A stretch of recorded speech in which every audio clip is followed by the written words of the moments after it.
ఉత్తరాంధ్రలో మరో చారిత్రక ఘట్టం ఆవిష్కృతం కానుంది. ఇటీవలే ఆర్సెలర్ మిత్తల్ ఉక్కు పరిశ్రమకు భూమి పూజ చేసిన కూటమి ప్రభుత్వం మరో ప్రతిష్టాత్మక ప్రాజెక్టుకు పునాదిరాయి వేయనుంది.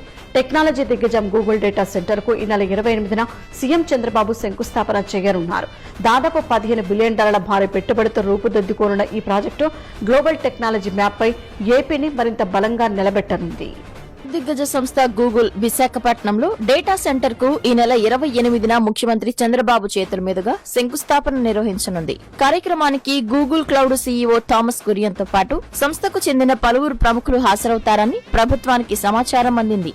విశాఖ జిల్లాలోని అడవివరం, తర్లువాడ, అనకాపల్లి జిల్లా రాంబిల్లి ప్రాంతాల్లో గిగావాట్ సామర్థ్యం ఉన్న 3 డేటా సెంటర్లను గూగుల్ సంస్థ ఏర్పాటు చేయనుంది. వీటిని 2028 జూలై నాటికి పూర్తి చేసి కార్యకలాపాలు ప్రారంభించాలని భావిస్తోంది. దీని ద్వారా గూగుల్ 1.35 లక్షల కోట్ల పెట్టుబడి పెట్టనుంది.